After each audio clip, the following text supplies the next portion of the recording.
Hi my loves! Welcome back to my channel at ngayon samahan nyo ako sa isang Get Ready With Me featuring Libra Makeup Look. Kaya shout out dyan sa mga Libra natin dyan my loves. So ito ay simple, elegant, balanced, kagaya ng ating mga favorite Libra air sign dyan.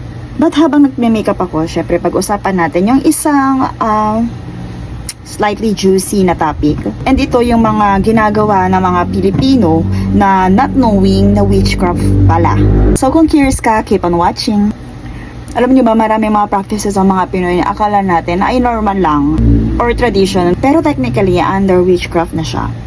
Lalo na kung based on cultural and spiritual lens. So unang-una dyan yung paglalagay ng bawang sa bintana. Naabutan nyo ba na meron kayong mga lola, lolo, or yung mga, sabihin natin, parents nyo na naglalagay ng bawang sa bintana? Yes, classic yan pagdating sa mga may baby, or kung meron kayong mga buntis na magulang, naglalagay sila ng bawang sa may bintana, or nagsasabit sila ng bawang sa bahay. Or kapag feeling nila may something sa paligid. So, protection daw. Pero sa ibang pananaw, that's already a form of folk magic or banishment ritual. Second is yung pagtatawag ng mga ninuno or yung mga anito. Kunwari halimbawa may nawawala and sinasabi mo na ninang, ninong, or kahit sino binanggit nyo, then napagtulong kayo sa kanila and sinabi nyo pahanap po or patulong pong maghanap. Tapos biglang makikita yung nawawala.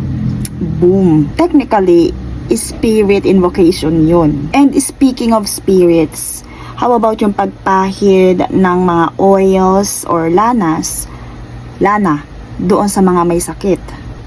Or pwede naman yung mga pag may, halimbawa body pain, may ubo. Para na rin yung mga hilot or yung mga albularyo. It may look like healing lang, pero spiritual energy work na yun. So para siyang combination ng Reiki and incantation. So witchy, but in a Filipino way. So, ito yung mas controversial, yung mga pagpainom ng mga panubok. So, like, halimbawa, yung may mga dinasalan na tawas, ganun, na nasa tubig. So, ginagawa pa rin to sa mga probinsya para malaman kung may sakit ka. Dahil sa kulam or spiritual attack. I mean, that's literal divination. Nagamit ang katawan to interpret spiritual messages.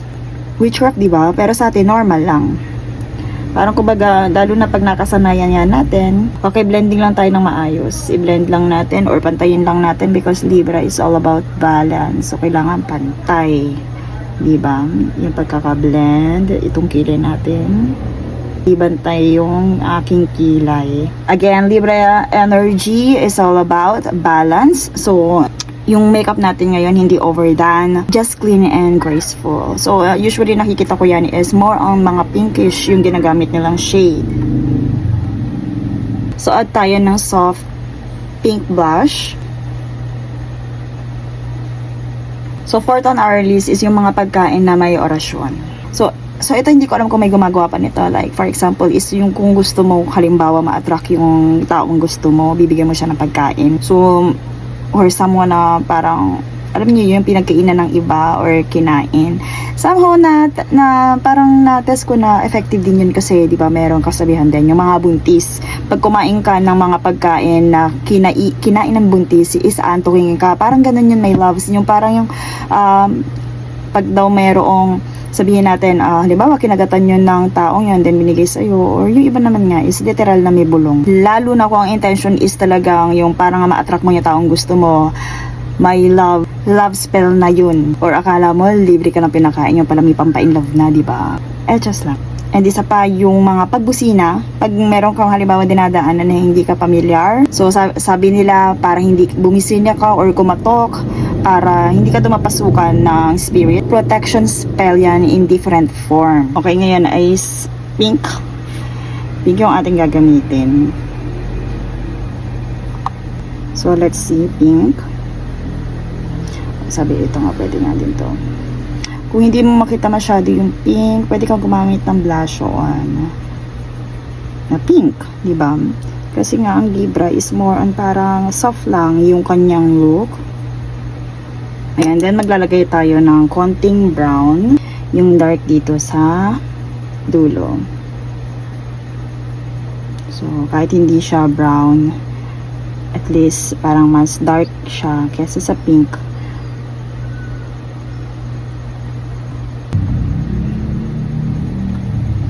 So, ayan. Mabilis lang, diba? Pero lilinisin lang din natin yan. So, yung mga Libra looks talaga, pwede siyang pang everyday look. May ibang mga palette, parang talagang doon mo na makikita lahat ng pwede mong gamitin pang everyday look.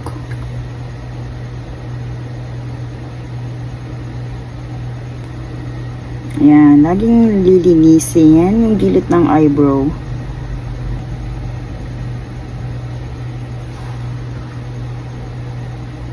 Ayan.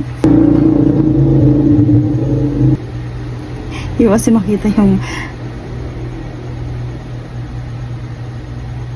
So, ayan, wala tayong ginamit na black dyan. Brown lang yung ating gagamitin. Kasi nga, soft lang yung ating gagawin for Libra. Ayan, i-add natin yung glitters.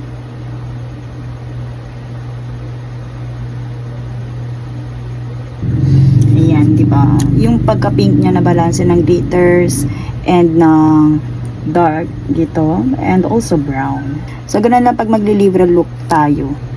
Ay, medyo mahaba na talaga yung pilik mata ko, my loves. Kaya, kung ako sa inyo, itry nyo na hanggat may time para habang nagpapahaba kasi hindi naman talaga siya weak. Kasi hindi ganito kahaba dati yung pilik mata ko pag naglalagay ako ng mascara and ngayon nakikita ko na yung pagbabago. Kaya nga mga nagiging routine natin, wala tayong ginagamit na eyelash extension pag tayo ay may makeup.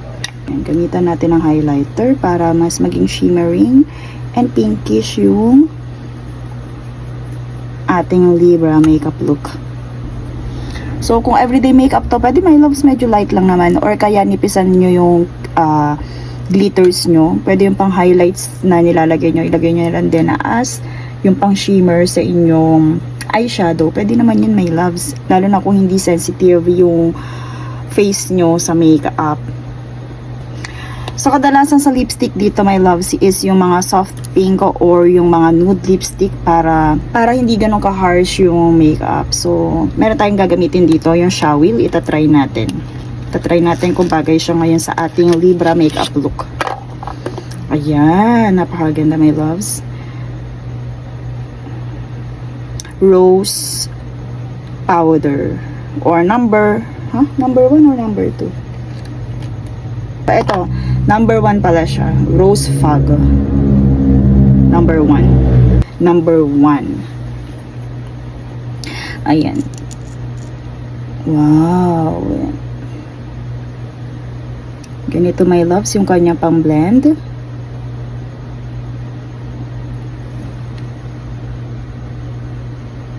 Ayan. Mas lalo niya nabigyan ng hustisya, my loves, yung ating Libra makeup look because meron na siyang sariling gloss. Hindi mo na kailangan patungan ng mga pampashimmer and very Libra yung energy. Napaka girly, my loves. Napaka lightweight din ng lip gloss na to, my loves, sa labi. Para ka nag-lipstick. Pero lightweight lang siya, my loves. Yung itsura niya, 'di ba? Parang lipstick na pero lightweight lang siya. And let's see nga pag dinagdagan natin kung mababawasan yung itsura. Ang ganda ng pang ano niya, blend ah. Ang laki. Ay, ganun. Ganun pa rin siya, my love. So consistent yung kulay niya.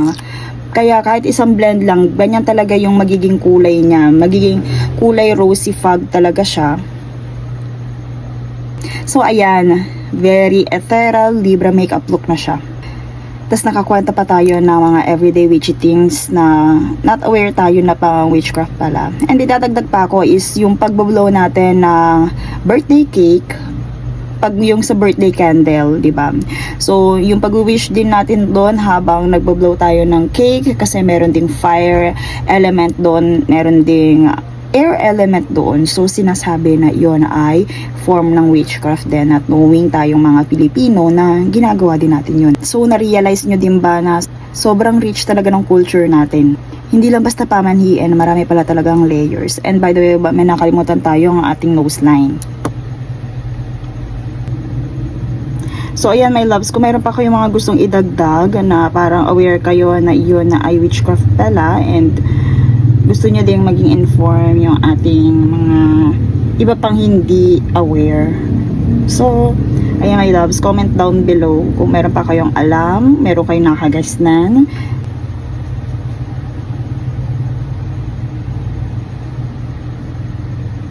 So, here's our final look, my loves. And, ayan, sobrang soft lang. Dinagdagan natin ng ribbon na pink. And, if you want more videos like this, my loves, na meron pa kayo natututunan habang nag-get ready with me, my loves, please subscribe and comment down below kung ano pa yung mga gusto nyo ma-discover. Stay balanced, stay beautiful, and stay woke sa mga Filipino traditions natin. Baka witchy ka na pala, hindi mo alam, di ba? See you in my next one.